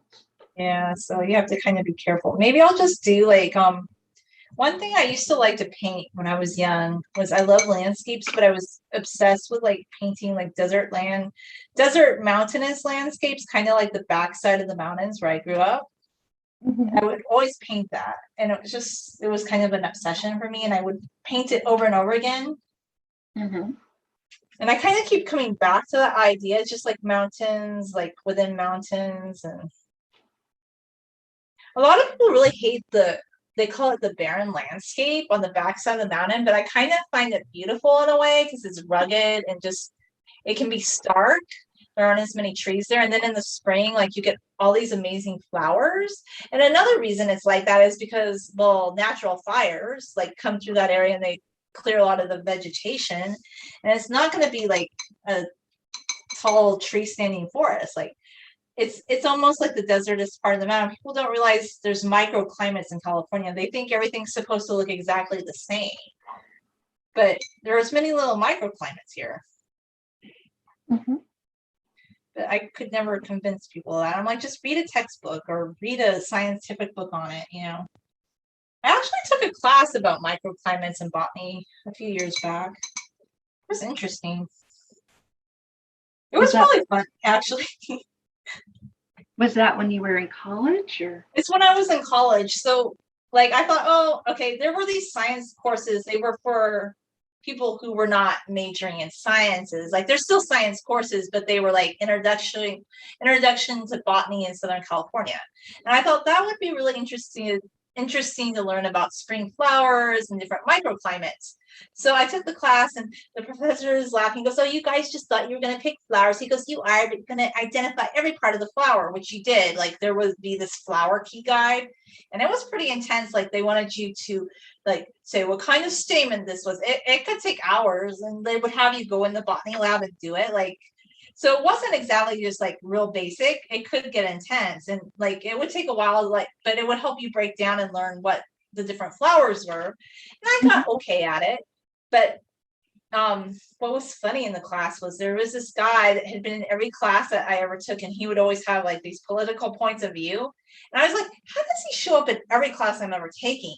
Like he would just always be there. And I almost felt like after a while, I'm like, is he following me? Like he's in every class I take. So he'd always have like these strong opinions about politics. But then when we got to the botany class and he heard we were going to go on a hike, he goes, "Oh my God, are there going to be snakes out there? What if they attack me? What if the snakes get me?" And this guy who had seemed so strong and had all these opinions, all of a sudden he was worried about snakes. Okay. He was like petrified of snakes. Like, so it was kind of unkind, but there was this guy in the class, he kind of was messing with him. Like, he was saying really crazy things. He's like, "I grew up in the mountains, you know, there's snakes everywhere." He goes, "Yeah, there's snakes hanging from an oak tree, and I would take rakes and I would bring them down off the tree." And the guy's like shaking in the bus. He's like, oh my God, are there snakes in the tree?" And he's like shaking. And like some people are laughing. And then later on, when we got off the bus, we're like, that was kind of mean because that guy obviously really thought there were snakes in the tree. And he was like afraid to go on the hike. He's like, "What if there's snakes in the tree?" I was like, it was kind of mean. But it was an interesting class. Like we went on a hike and we did learn how to identify different flowers. I went with one of the student teachers. Apparently the professor though, he's a hardcore hiker and a hardcore he didn't take any breaks. Like the student teachers, they wanted to take a break for lunch and he made them walk all the way around the lake. Wow. And Sounds kind of tough. Yeah, when everybody got back, they were like huffing and puffing. I just thought that was an interesting class. It's like, oh, okay. He was more of a hiker than, well, he was teaching botany, but so yeah, it was an interesting course. I did learn how to key a few. I used to have the key. I don't know if I still have it or not in my books. I sold a lot of my textbooks a few years back, but I learned a few things, I guess. Oh, good. That sounds like a good class to take. I think if you wanted to go deeper into it, you definitely could. Like there are people, they buy those keys and they go out in the field and they key flowers and they can find out what a flower is. It was interesting though how they would break it down. Like, oh, stamen, like is it this kind of stamen, this kind of petal? and they could like break it down and figure out. And I'll tell you where I think that could have been really useful for me, and I kind of did it on my own. There's this plant called the poodle dog bush, and it kind of looks like yerba sante, which is related to yerba mate. And remember how Carlos Matney told us about how he likes to drink yerba sante, the tea? Oh yeah. And I've tried that. I don't really like yerba sante very much. I'm sorry, Carlos. I've tried it. It's not my grape chili jam. But they have he drinks the yerba mate. I would try the little yerba sante things, and you could chew on them, okay? But they're always more like in the valley of the hills, okay? So I made a mistake back in 2018. We went on a hike, and I saw this plant, and I'm like, oh my gosh, it's yerba sante. I want to I want to chew on one of its leaves because it's really minty and sweet. So I picked the leaf, and I started chewing on it, and right away it was bitter, and I spit it out. I said, oh no, something's not right. Okay, so I got home that night, and I had this horrible red rash all over my body. Like my whole body was broken in a red rash. So I started looking it up, and I found out it was something called the poodle dog bush, and it was poisonous, but it looks just like the yerba sante plant, but it's slightly different, like the leaves are slightly shaped differently. So wow. Did you have to go to the hospital? Well, Rihanna thought I should, my sister, but I told her I'm going to be okay. I said, I'm just going to go to CVS and take an antihistamine.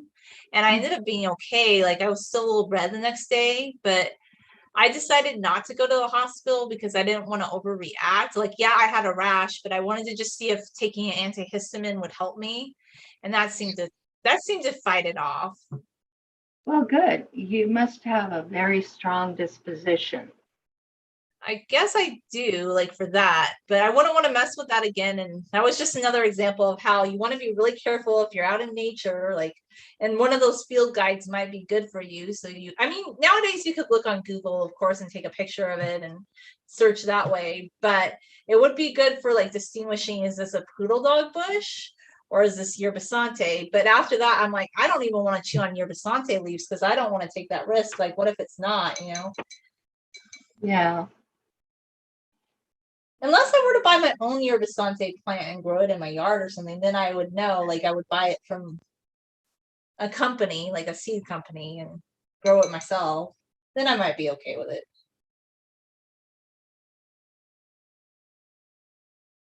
Have you tried the yerba mate tea though? No. I just didn't like it that much, but I know it's really popular. I'm not into tea. Sorry. I like coffee better, but all the tea drinkers keep telling me that tea is so relaxing and energizing, but I just would rather be drinking a cup of coffee. Yeah, coffee does it for me, so I don't think I need to experiment any further. No, but they like herbal teas too. Like a lot, I don't like herbal teas all that much. Like, I don't know. Like some people are just like my mom sent me this big thing at Costco of like lots and lots of herbal tea, and I'm like, I don't know when I'm gonna drink all this. I don't love it that much. Yeah, sometimes I think those people who really like tea are kind of snobs, and it's not about how it makes them feel or anything. It's just Something about drinking it and yeah, like a tea ceremony. There are tea ceremonies in which people get some kind of spiritual thing out of the ceremony, but it's not the tea. that's a good point. I never really thought about it that way. That's a good point. I don't really know what I'm doing with this coffee painting, by the way. I'm just kind of experimenting.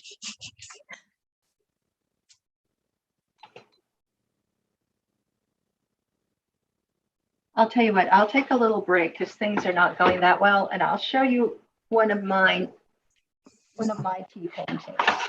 See? Okay? So I actually like your painting. It's looking good. I don't know why you feel like it's not. oh, my acrylic painting. Well, it just doesn't look like me. It looks like Bo, but it doesn't look like me. Well, I don't know. It looks like your face to me. I don't know. Just something's wrong. I'm not sure what it is exactly. Okay, well, I mean, you can always come back later if you think. or let it just be. Yeah, I need to let it maybe dry a little bit, and maybe I need to varnish all of this so that I can keep some of it. I don't know. That Or might you be, could just say that this was the painting that you made, and like you said, alla prima painting, you kind of just let some of them go. yeah. Let me just try to varnish it a little bit, and later I'll come back to it. I think it has something to do with proportions. It just isn't right. Oh, I like that. Is that you as a little girl? What are you looking at now? The one that you're holding in your hand? Oh, there's a big delay. I'm not holding it anymore. Yeah, I was looking at YouTube. I'm sorry. I need to go back Okay, to. yeah. No, it was based on my daughter, but it was kind of a caricature of her expression. It's cool. I like it. Thank you. I called it high anxiety. Oh, nice. Are you naming your paintings now? Because I know a lot of people do that. Yeah. I think I always named my paintings. I don't know if I've always named my, like, I know artists do that, but some of them I would just be like, that's a painting of Bobby Cat, or it would be a complicated name. It would be not something that people want to hear, like Bobby by the cedar tree. Like, Well, I've just been posting those on Instagram. So if you look at my art Instagram, you can see what I called some of them.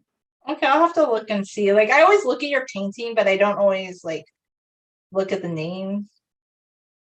It doesn't matter that much. Well, when I'm on Instagram, I don't feel like I'm reading the text. Like when I'm on Facebook, I feel like I'm reading a post, like text post more. But I feel like with Instagram, it's just more visual. So I don't like, I'll see what somebody's posting, but I don't like always spend a lot of time read. Like, you know, those people who write like 3 paragraphs on their Instagram post. Like some people have a really, really long post, and I just sometimes don't see the point of that because I feel like, well, to me, Instagram feels more like a visual media than Well, like, they use it to sell their other stuff. So sometimes it's about, where you can get more of whatever that is. it is, but some of them are like, they'll have a little bit at the end, but they'll have like a big blurb about, it's just really, some people just have this really long story that I would post on a blog, but maybe that's how they're using Instagram. So, and it's probably a good. That's the whole point. There aren't any blogs anymore. There are only pictures. So if you want to say something, you have to find a way to get a picture to say it. Well, you're right. No, that's really what happened. And also email. Email has been co-opted by messages. So now people who are trying to sell stuff will send you a long message. And, I try to tell them, don't do that to me. I don't need that.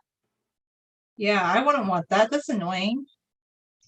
But the reason they're doing it is they'll send you as a message what they used to send as an email.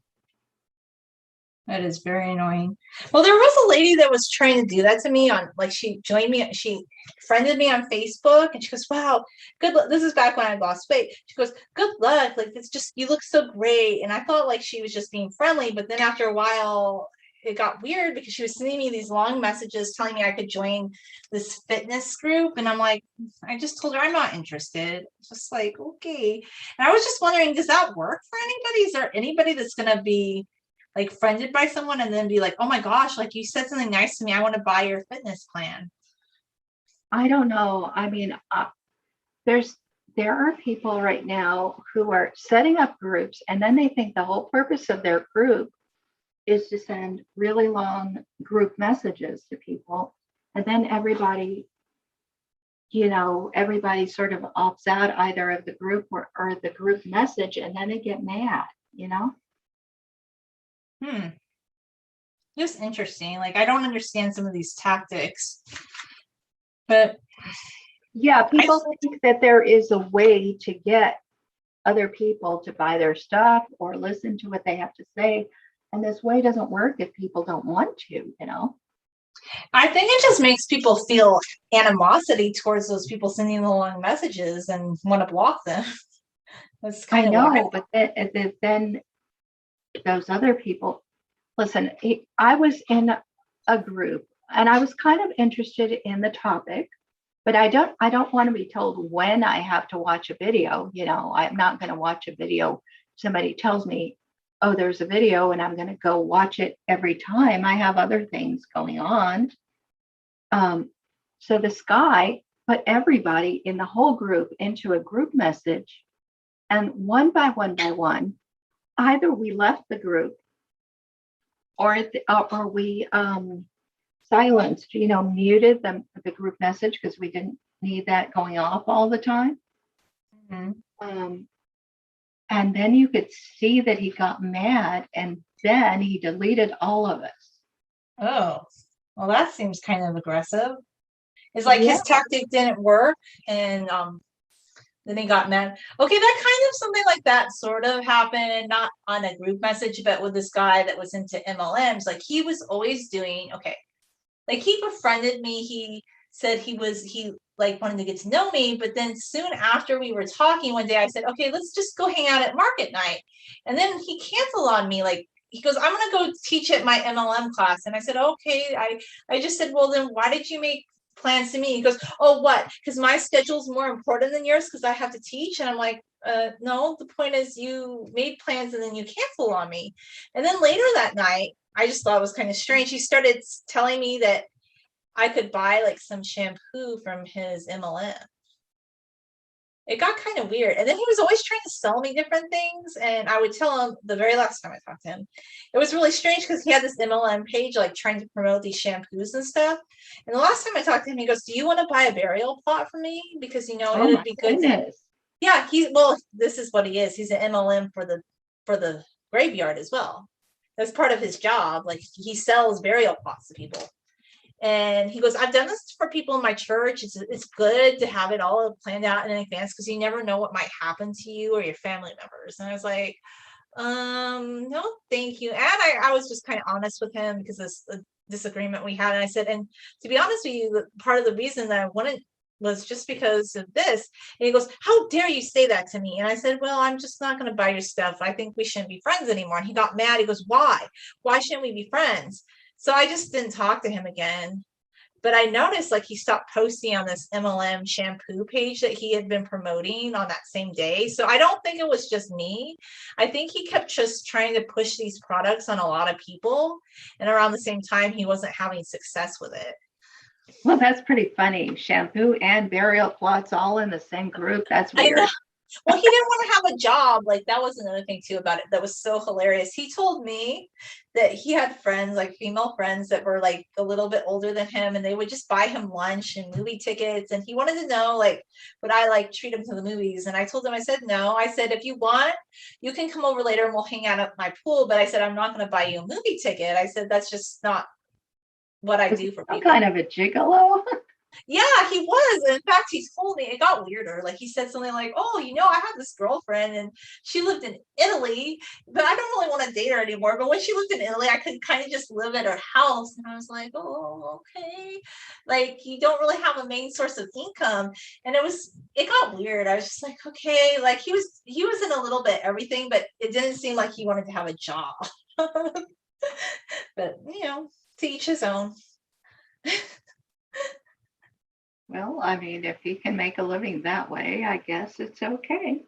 Well, good for him. I just wasn't going to buy a burial plot from him. That's all I want to say for the day. I'm not interested, but that's kind of the MLM. It was like this guerrilla marketing tactic. In fact, that was one of the first conversations he had with me. He goes, what do you know about MLM?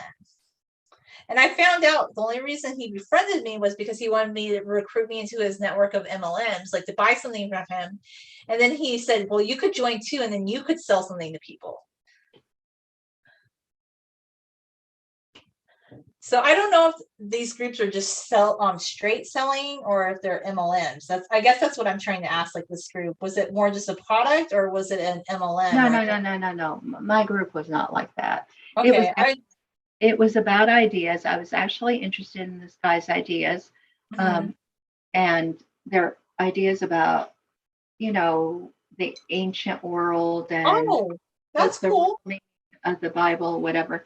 And this one video was about actually something about uh, the resurrection of Jesus, what actually historically happened. Oh, okay. But it was interesting, but I didn't want to watch it right then. I had Yeah. other stuff to do. Yeah, of course you do. I mean, why would you just be like, oh, you get a message and somebody says, you watch a video right now, and you'd be like, yes, sir, I'm gonna run and do that. Like it's kind of strange. Like I don't think a lot of people would get really mad actually. They wouldn't even be as polite as you were about it. And a lot of the people would probably just be like, okay, I'll just block you then. Well, I mean, that's why I tried to mute it, and I don't know whether he could tell whether I muted it or not, but it got to the point where I guess just the fact that we weren't responding to him made him mad, so he deleted us. Oh, okay. Well, that's kind of a temper tantrum, but probably not a good business technique or a good. That's Well, why I was. it's not a business, I know it's it's ancient world information. Okay. yeah, but people just are weird. That's all. Yeah, I totally understand. It's not like I was going to buy anything in the first place. It's just, I was actually interested in his ideas. That's all. Well, it's unfortunate then because it seems like he has some good ideas and maybe he lost some of his audience just by overreacting. Yeah.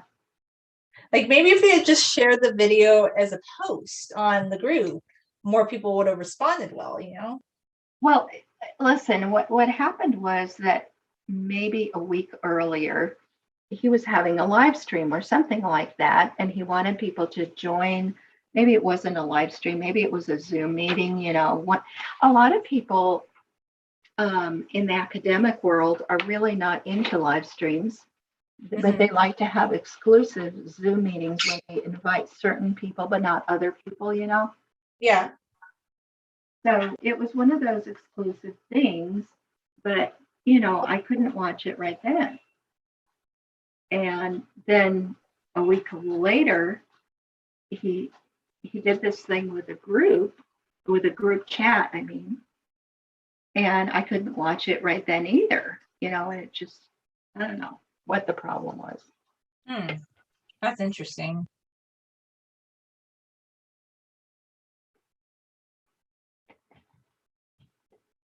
So how is the varnishing going? Do you think like you're done with it or do you feel like you want to come back to it later? I actually kind of like it.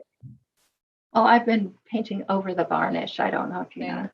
I just wasn't looking, so I see now. Yeah, I think there's an issue still with The proportion.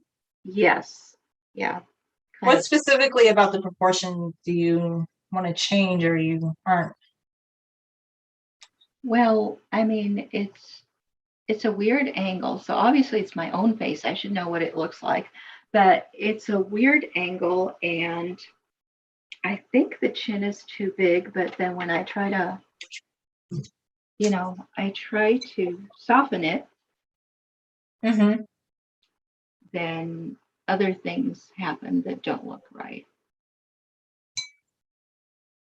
I see what you're saying. Like if you add a little bit, it starts adding too much or taking away too much. Yeah, right. So it's an overall problem having to do with proportions. You know what would be really cool with the coffee painting if you did landscapes, you could do like details on mountains. If you're into the alla prima, you could make like a very rugged. I kind of like with ink painting, really, just a very quick, like rugged mountain study, or you could soften it, like. But I do see it has like, oh, I guess I'm just not being patient enough with it because like you probably have to wait for the parts to dry, and I keep trying. You do have to wait. That's what I did. I started, and then I was not impatient. I'm actually more impatient with my acrylic paintings, but I was just like, okay, this is just a coffee painting. It's no big deal. I'm going to let it go. And then I came back to it and I added details that were darker. That's cool. I mean, I do see a lot of potential, but right now I have a coffee mountain that's all becoming one coffee mountain.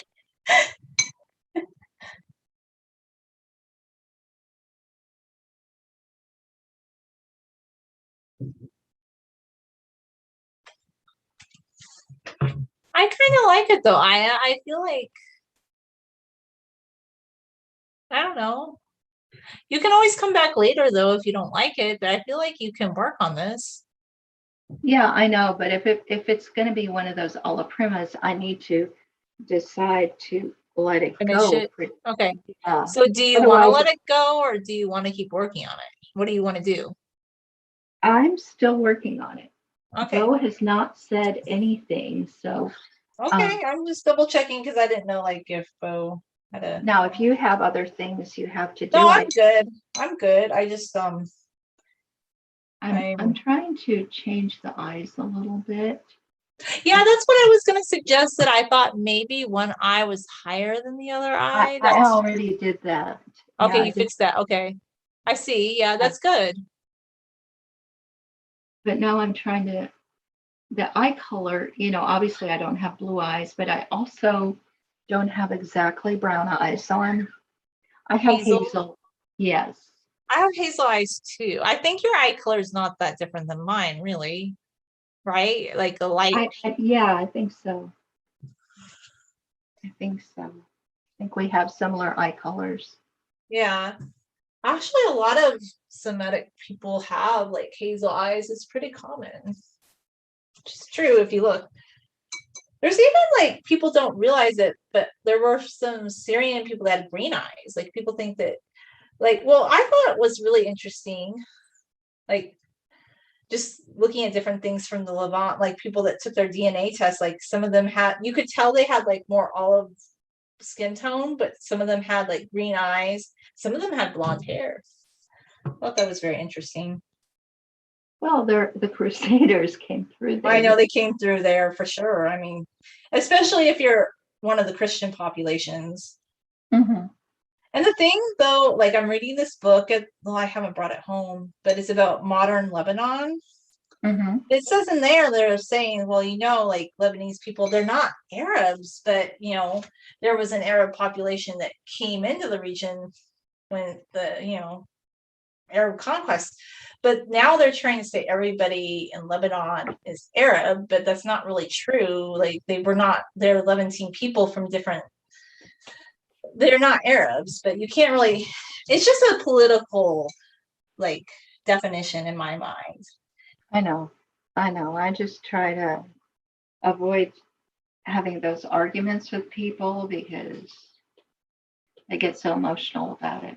They get emotional, but I feel like for me, I kind of want to have that discussion because I know like that was something my grandpa talked about a little bit and it bothered him a little bit. And he said he felt from his research and what he read, he felt like it was the British that were kind of pushing that agenda.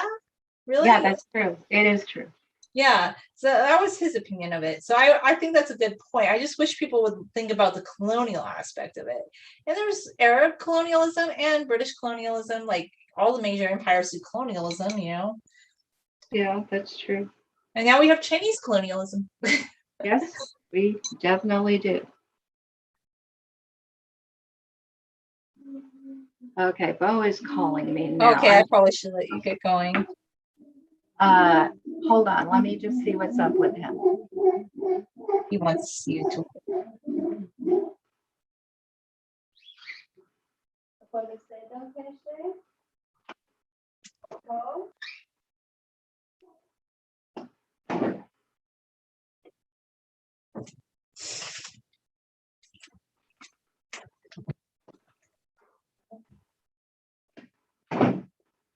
I told him I was painting. Oh, okay. We'll see. We'll see how long he'll let me keep doing that. He might want you to finish soon. Yeah. I don't know. I mean, I think this is a nice painting of a woman and a chimpanzee, not necessarily me and Bo, but I could Why do just, you? I don't know it. I mean, it does look like you. It doesn't not look like you. okay, yeah, I don't know. I think I would just call it uh primatologist and chimpanzee and Okay, not say who it is. you can do that if you want. I mean, I don't know. What do you think? well, if you want to call it that, it's true because you are a primatologist and Bo is your chimpanzee. So there you go. Yeah, I don't know. I just don't know. Don't think it quite looks like me or Bo, but hey, it's all a prima painting, right? That's true. Yeah, it's all prima painting. So like you can, I still like it. One thing I was gonna ask you is I remember you had mentioned Diane Fossey before, right? Yeah, Diane Fossey. Yes. Have you ever painted her? No, I haven't. She was actually a very beautiful woman. You should paint her. That's what Yeah, I've heard. maybe I will. Maybe I will. That's a good idea. Yeah, I was just thinking about it. I think that would be a really neat painting. You're right. I think so too. And you could really, and then you could kind of tie it into some of the things about Project Bow, and it's not just about, just a thought. Yeah, she's my favorite, even though, she wasn't a language researcher. I'm going to go ahead and sign this. Okay, sounds good to me. So I'm just signing it right Okay. now. But yeah, I liked her attitude. Let's just put it that way. She wasn't a language researcher. She was a primatologist who did ethology studies. But in general, I did like her attitude a lot better than, say, the attitude of Jane Goodall. Mm-hmm. I mean, I didn't totally see that. I mean, it makes sense to me. Okay. But I like the painting. I think it turned out well. I know that you're saying it doesn't, but it kind of like reminds me of you. Like, I'm not saying it looks 100% like you, but you could say maybe it's you like at that angle. That's a hard angle to paint. And then, Yeah, I need to work on that. But no, I was going to tell you something. I've seen photographs of people that I know who they are, but sometimes in a certain photograph, they don't really look like themselves. If that makes any sense. yeah, that makes a lot of sense. Did you want to, before we sign off, did you want to share what you did? Okay, I'll share. Like, it's still really a work in progress, but it's just like, oh, see, it starts running the minute I pick it up. But it's like Okay. Coffee Mountain. Okay, nice. I wanted to just like, I think now I can go over it later, but I had started the cat. I just realized I was gonna need to do a lot of work on its face. Sure. Yeah, because it's just like a cat face. So what I found was there was this art kit that was never gonna be used and had been neglected. It wasn't mine, but it just sat there. It was left behind. So I just opened it and I thought, well, why waste it? Because there's some paint in here, and like I thought it was kind of cute, like this little canvas. So I decided to draw on it. Very nice. Yeah, it was just, I mean, my sister had some art kits I'd bought her. She was never going to use them. So I'm not going to waste the material in them. So Of course. I'm going to use them. So that's what I decided. And then I have the acrylic paper that I was using for the coffee painting, and I think it kind of works. Yeah. Yeah, acrylic paper really works for coffee paintings much better than it does for acrylics, at least for me. I agree. I mean, I haven't tried to paint acrylics on paper, but well, I did that word, but it was kind of watered down acrylic, and it wasn't really like a heavy acrylic painting. It was more like calligraphy art. And by the way, after 2 weeks, my thing, I can show you what dried. Like this is still drying, it's still curing, but 2 weeks later, like I'm kind of letting this sit aside, the shamrock, and it's really shiny. Very nice. And I like it turned out really shiny. So I like that gloss that I put on it. It's pretty cool. Very nice. I like it. It's very sparkly. Yeah, it's a very crafty. Like I feel like if you want to do like a craft painting, this gloss is kind of cool. I don't know if I would want to put it on a regular painting. Well, I did put it on these, but those were like miniature paintings of palm trees. Mhm. So, and I realized what I did that was the mistake that was making the paint crack. I think I mixed some water paint with acrylic paint, and that's why my paints were cracking. So I think that's where I was having the problem. Okay, do we have any comments at all? Let me check. I didn't see any comments, but yeah, there were a couple people watching. Okay, yeah, it said that there was somebody, but then it's really hard to see anything there. Yeah, I saw 2 people watching here and there. Yeah. So Okay. Thank you for joining me on this. It's been great. no, I had fun. I enjoyed seeing you paint Bo and yourself, even though I know it's Primatologist and Bo, but hey, it's a great painting. Thank you so much, Julian. I always enjoy our sessions together. So maybe if you have time, like next week, we could do it again. Yeah, I would love to do it. So I hope you have a great day, Aya. You too, Julia. Bye-bye. Bye.